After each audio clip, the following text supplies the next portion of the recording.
Assalamualaikum warahmatullahi wabarakatuh dan salam sejahtera. Apa khabar murid tahun 5? Jadi hari ini minggu yang ke-36. Hari ini kita akan belajar tentang unit 9 pertolongan cemas. Tajuknya elakkan kemalangan. Jadi standard kandungan kita ialah 9.1. Standard pembelajaran 9.1.2. Jadi objektif kita pada hari ini adalah murid tahu cara merawat kecederaan melecet dan melecur dengan betul. Jadi apa yang murid akan belajar pada hari ini? Murid akan belajar bagaimana cara untuk membuat rawatan awal sekiranya murid mengalami kecederaan melecet dan juga melecur. Okey. Jadi untuk itu murid perlulah rujuk pada buku teks pendidikan jasmani dan juga pendidikan kesihatan. Muka surat 103 dan juga 104. Okey, jadi kita boleh mulakan sekarang. Minta murid untuk merujuk buku teks muka surat 103 dan 104. Kita mulakan dulu dengan muka surat 103. Okey. Baik.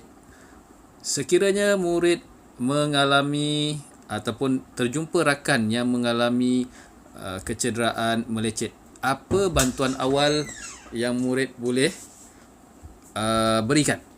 Jadi dekat buku teks kita ni ada menerangkan bagaimana cara murid boleh beri bantuan awal. Yang pertama sekali, okey,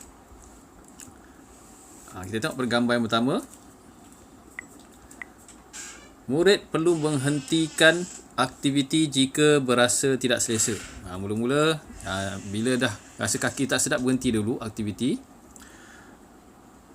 Yang kedua, murid cuci luka dengan air bersih. Jadi kawasan yang melecet tadi, cuci dengan air bersih dan sapukan dengan antiseptik.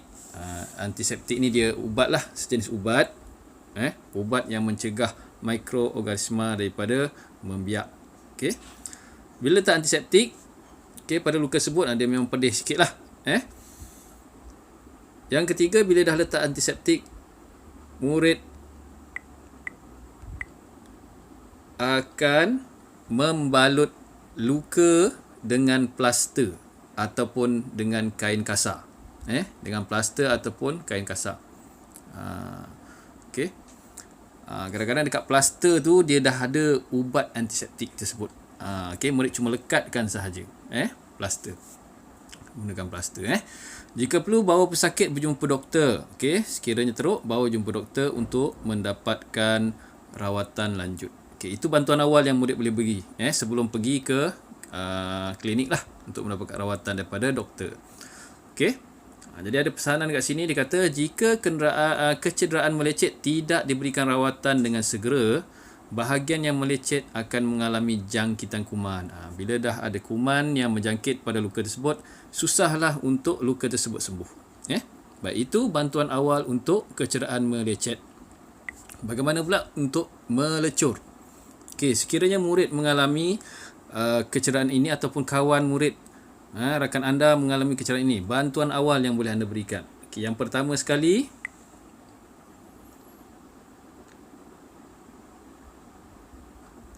jika kawasan yang melecur ditutupi pakaian, tanggalkan pakaian dengan hati-hati. Itu mula-mula dulu. Kalau kena buka baju, buka dengan hati-hati. Yang kedua, siramkan kawasan yang melecur tu dengan air paip. Bila melecur, kita siramkan dengan air paip. Tujuannya kita nak sejukkan kawasan tersebut selama 10 minit hingga 15 minit. Kita sejukkan kawasan yang melecur tu, kita siram dengan air. Selama 10 hingga 15 minit. Seterusnya, selepas itu, kita sapukan krim yang sesuai dan balutkan dengan kain kasar.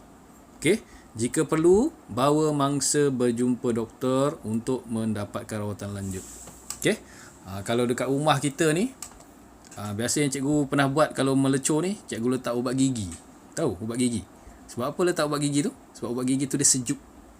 Jadi kita lomorkan ubat gigi tu dulu supaya dia punya kesan gelembung dia tu tak menjadi besar sangat.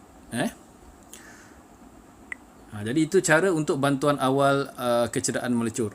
Okey, dekat sini ada yang murid ni dia ada maklumkan sedikit maklumat. Jika kecederaan melecur tidak dirawat dengan segera, bahagian melecur boleh dijangkiti kuman dan menyebabkan bernanah, kulit menggelembung, sakit kulit yang teruk dan juga berparut. Jadi itu antara dia punya kesan dia lah kalau kita tak ambil tindakan awal. Jadi murid dah dapat 2 pelajaran di sini, bagaimana cara untuk mendapatkan rawatan awal bagi kecederaan melecet dan juga melecur. Sekian, terima kasih. Assalamualaikum warahmatullahi wabarakatuh.